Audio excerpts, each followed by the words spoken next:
Pro Group Management. Workers' comp that works for you.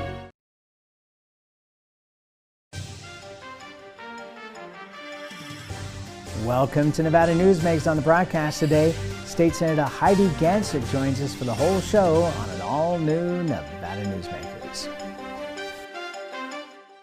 Hello, is this D&D Roofing? Yes, it is. How may I help you? You did such a great job on my roof. May I speak to the owner?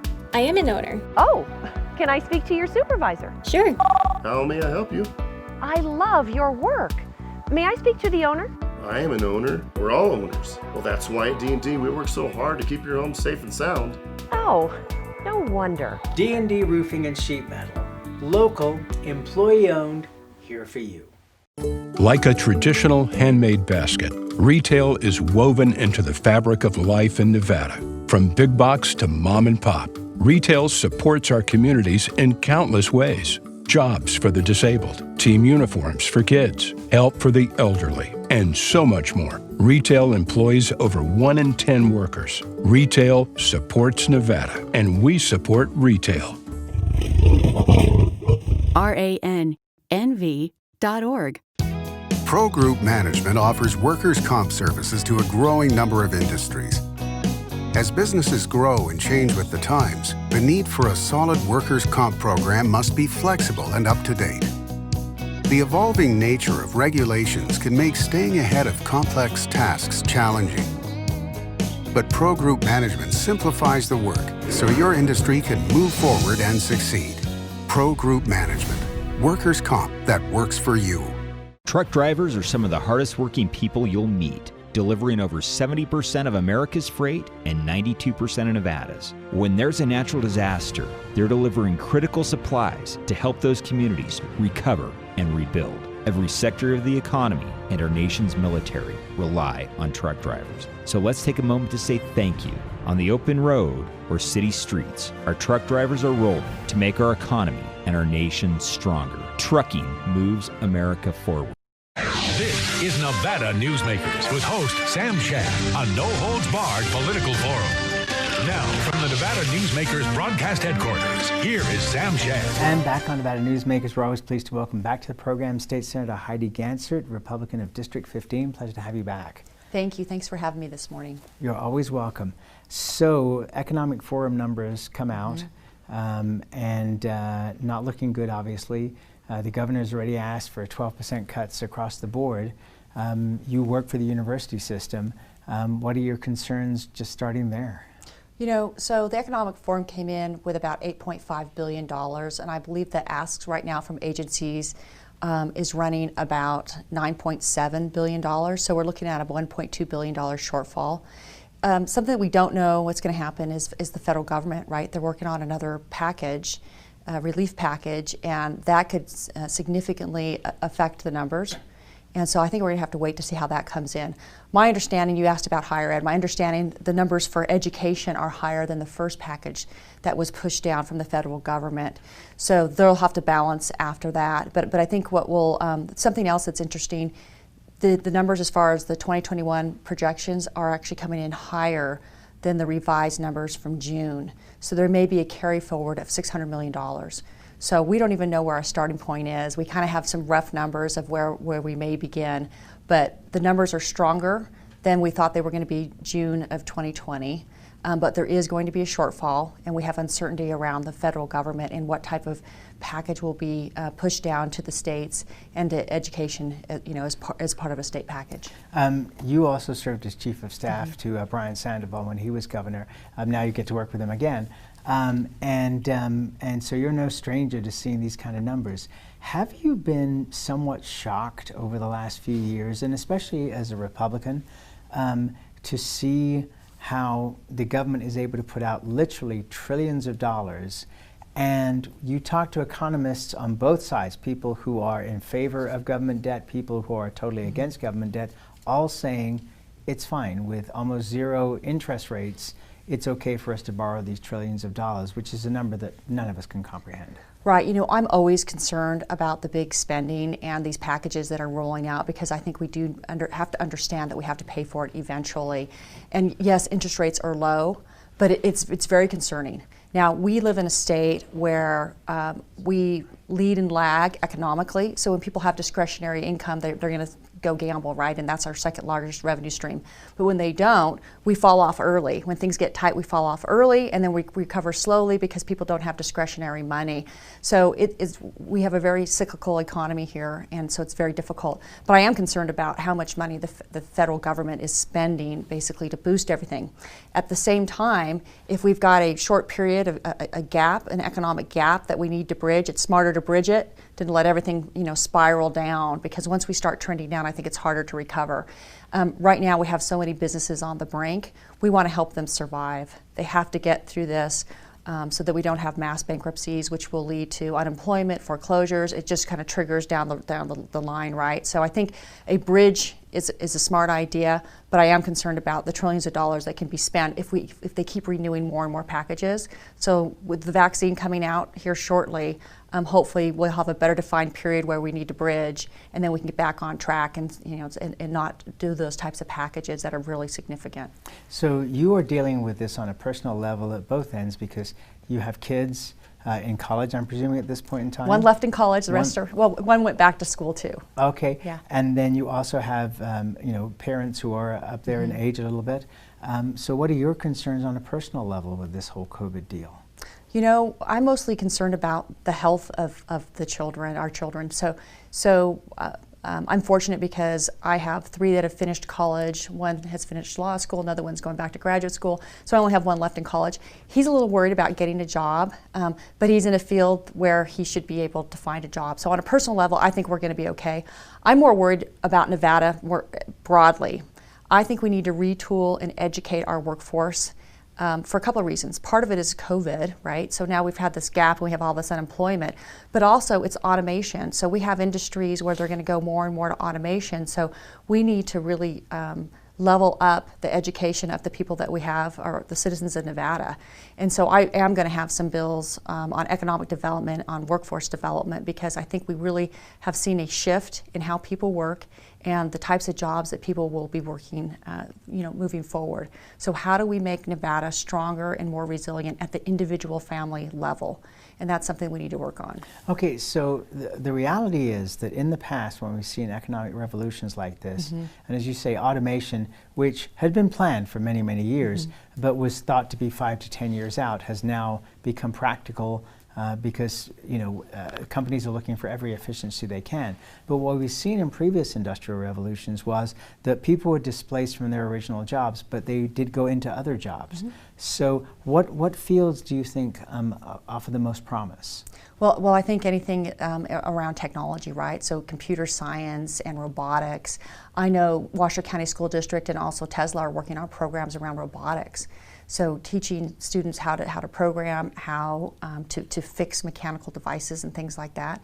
So you're right. I mean, there will be a shift in the type of work, and so we need to be ready to be able to help train and educate folks to do it. And it's at that level, sort of the lower mechanical automation level, but it's also the higher level. It's the 4-year in the graduate level, because our economy will be more resilient if we have more innovation and creative types as well.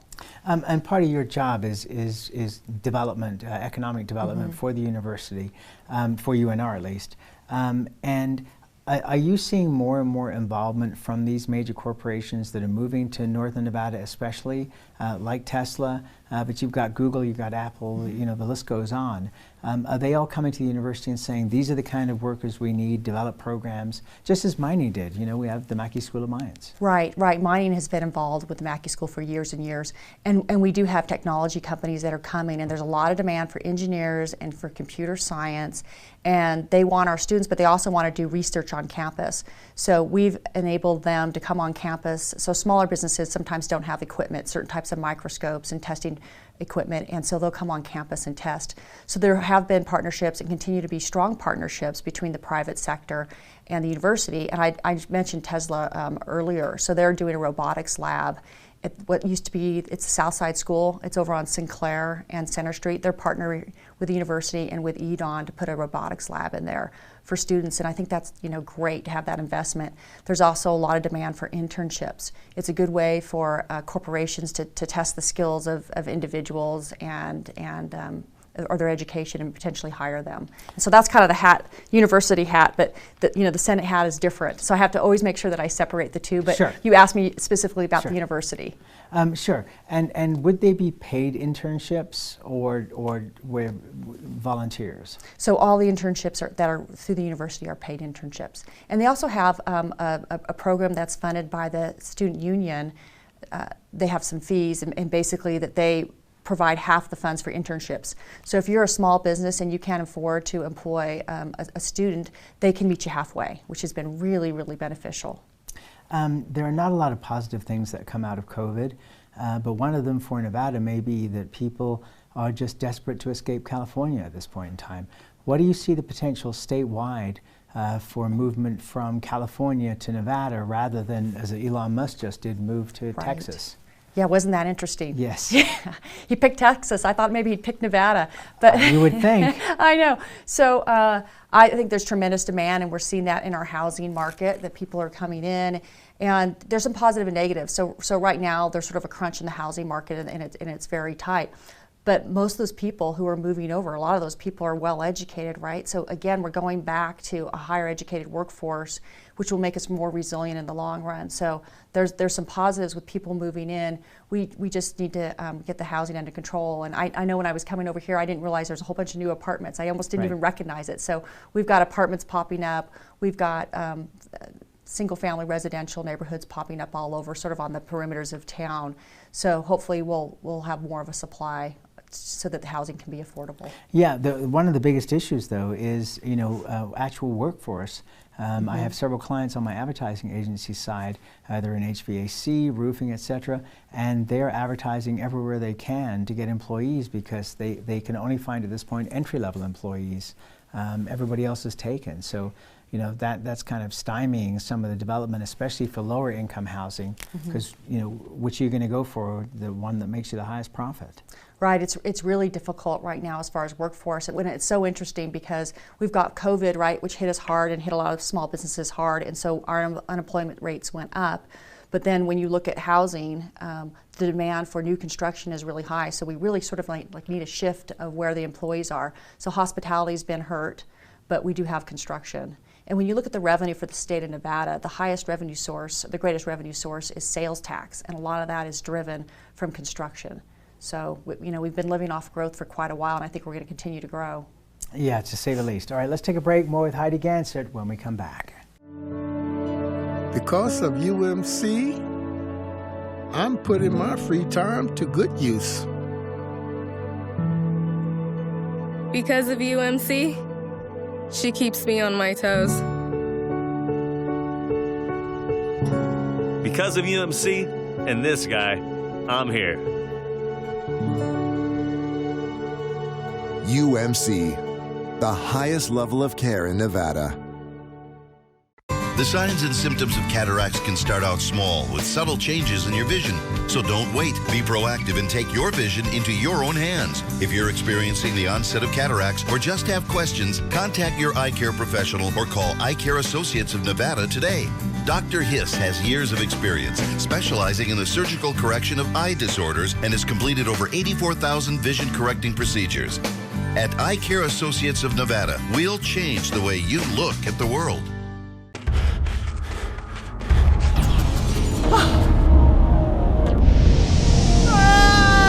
Hey, Dad? Are you learning? This place is great. Huh? You gotta try this. Wow, this stuff is great. People are gonna love it. Yes. Yes, they will.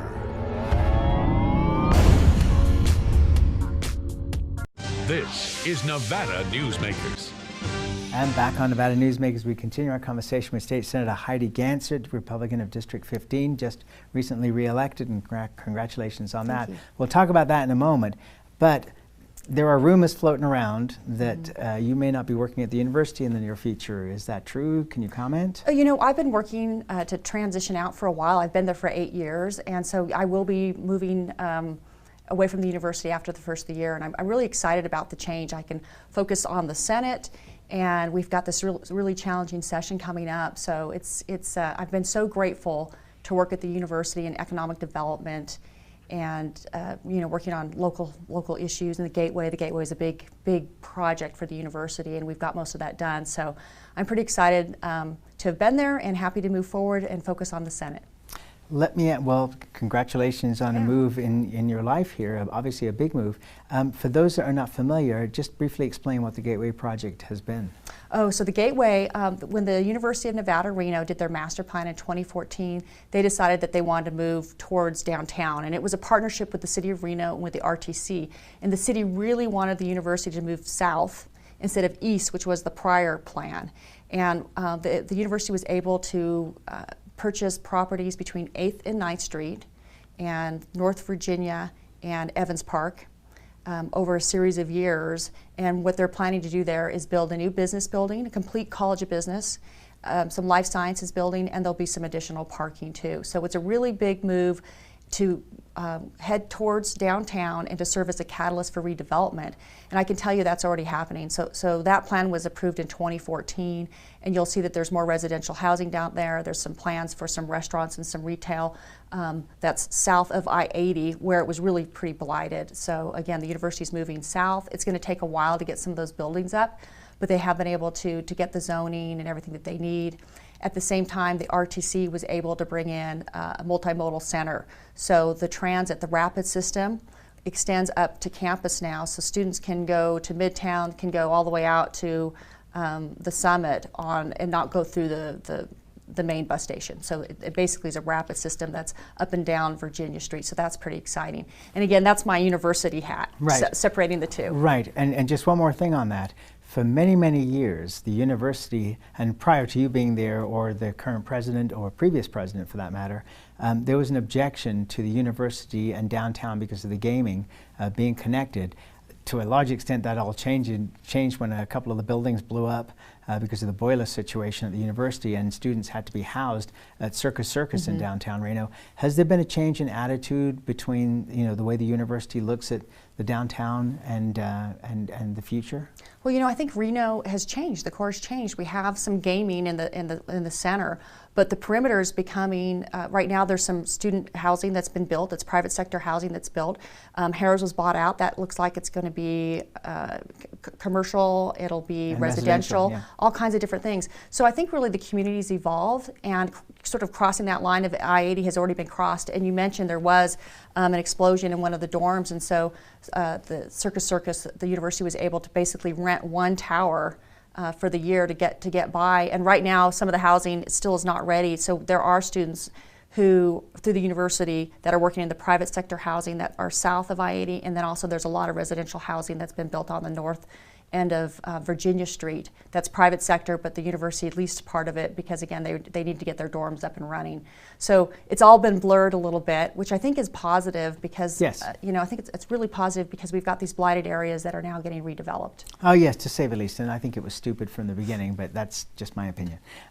Let's go back to politics here for a moment. You just went through probably the toughest election battle that you've been through. I mean, the assaults on you from the state Democratic Party were unbelievable. Yeah. What was that like going through that? It was difficult. It felt more personal than it has in the past, to be honest with you, because I have a really strong record of working across the aisle, and that's been my success as I've brought bills around child safety, such as the Safe Voice system, the app that's in K-12 schools.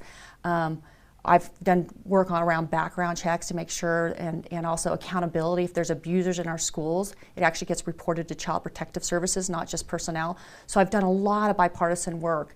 But what I appreciate is the voters recognized me. They crossed party lines to vote for me. Yeah, because you're in a Democratic district. I'm in a Democratic district, and my voters stayed with me. They didn't believe all the misinformation, the things that were made up, and they knew my record.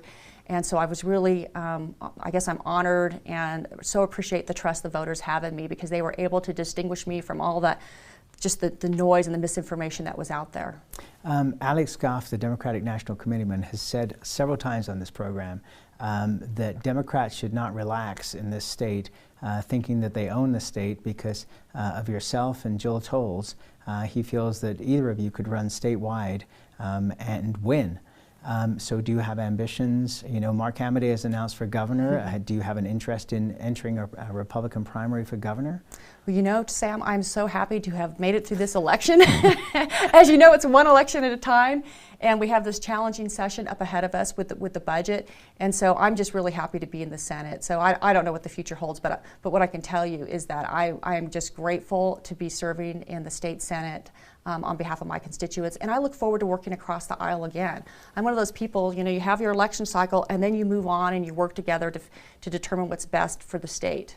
Okay, so just one more question. So is that a possibility that you might consider running for another office in the next cycle? Yeah, and at some point in time I may run for another office, but I'm really happy to serve in the state Senate, so I appreciate any the hint question. of what that office might be? No. All right, let's take another break. We'll let you off the hook here, and we'll be right back. Thank you. Dimitri Prine here for Design Outdoor. Come visit Design Outdoor's store and backyard to see our wide selection of fire pits, barbecues, and pizza ovens, natural stone water features and fountains, and frost-proof pottery. Our store and backyard are located at 11600 South Virginia, just north of DeMonte Ranch Parkway. Visit designoutdoor.com or call us at 851-9499. Can't do it. Stupid, like my mom. We can't do anything at Mommy's because you won't pay child support. Dad said you cheated, and he's not even sure he's my dad. Mommy said you left both of us, so she isn't gonna let me see you. I look just like my father. I'm divorce attorney Marilyn York, and I may represent men, but hate has no gender, only casualties.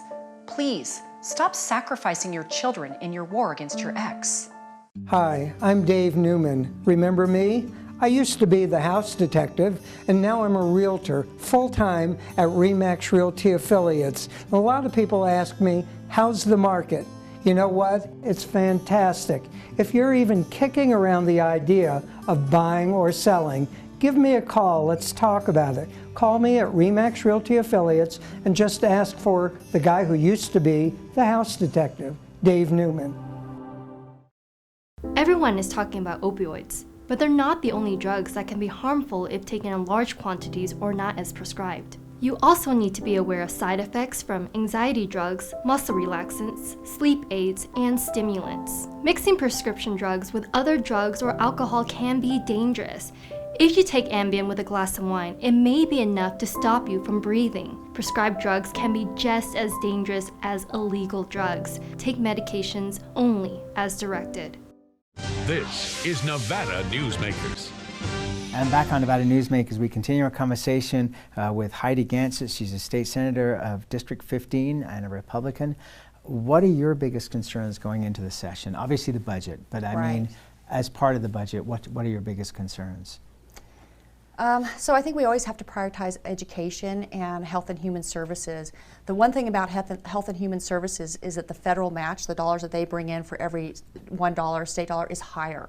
So if they can continue an enhanced match, we should be okay in health and human services, because you know during times like this is when we need it most, when we need to help our vulnerable populations.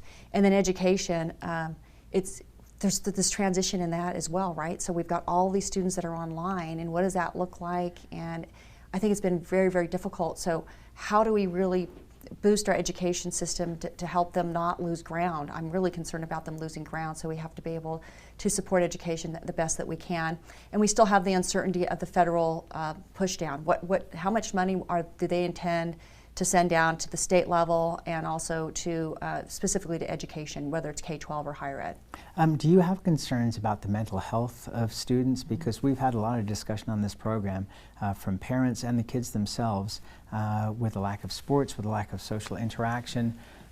It looks like we're heading for major problems, if not now, going forward. I think it's a huge concern, and a bill that I passed was the implementation of the Safe Voice app, so the app where students can say if they're thinking about hurting themselves or others, or if something's going wrong, or bullying, all those things. And before COVID even happened, 1,000 out of 6,000 of the tips for the first year were about kids thinking they're going to hurt themselves or others, right? And so I know that those numbers and reports of abuse. So it is concerning, and I think kids are they're stressed, and I think they're probably facing potentially depression because they're by themselves, they're isolated. So it's really important that we get our kids back in school as safely as we can, as soon as we can. So it's the education piece, but it's also that social emotional piece. Do you have a concern that we're losing a generation here from kids that have gone through this? You know, I think it's going to be really difficult. I'm not quite sure. Whenever I think about generation and sort of the education system, I have to tell you, I don't think our system is as strong as it should be, and I feel like every year that we lose ground is a threat to the future of this state. And so we have to get our education system back on track, and we have to improve our education system, because those children, it's going to affect the path of their entire life. And there's a bill that I'm sponsoring that is going to be very similar to a program that's up at the university, where you identify first-gen low-income kids at 6th grade and you start the mentoring process. So children who may have never gone to higher ed, who hadn't thought about it, didn't think they belonged, didn't think they were smart enough, if you get them when they're young, you get them like around 6th grade, and you mentor them and you make them feel supported, they can do it. And so we need to level up. Quick answer to this. Do you in any way support the Clark County Education's path to raising money for education? I think that's going to be up to the voters. What I do know is our sales tax is really high right now. You know, our taxes are pretty high, and people feel like there's just not enough money out there. We have so many small businesses on the brink. We have people who are unemployed. So I don't know how those will pan out, but I do know they've got their initiatives. So.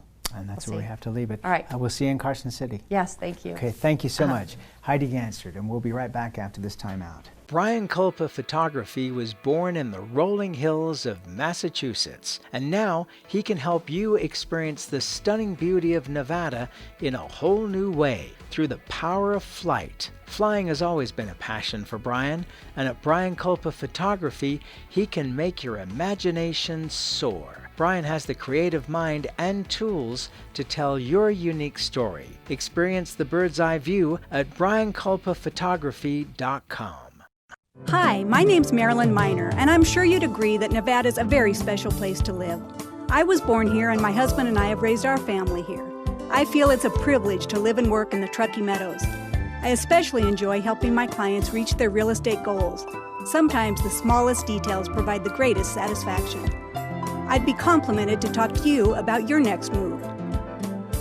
Call Marilyn Miner at Dixon Realty, 742-1280, or log on to marilynminer.com. Safety. We all think about it.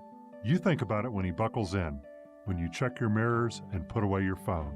RTC thinks about safety too. In fact, we create it. Center turn lanes mean fewer blind spots. Bike lanes keep cyclists and you safe. Roundabouts reduce injury collisions, and all these crosswalks are designed to keep families like yours safe. Safety is your priority, and it's ours too. Every day, in everything we do. Pro Group Management specializes in providing industries with the necessary components to satisfy and exceed workers' comp requirements. Every business has unique needs and specific regulations. Pro Group Management stays ahead of the curve, providing up-to-date services to keep your industry in top form. Discover how we simplify your tasks, improve efficiency, and reduce expense to keep you moving in a positive direction. Pro Group Management. Workers' comp that works for you. Watch Nevada Newsmakers on YouTube. We'll see you on the next broadcast.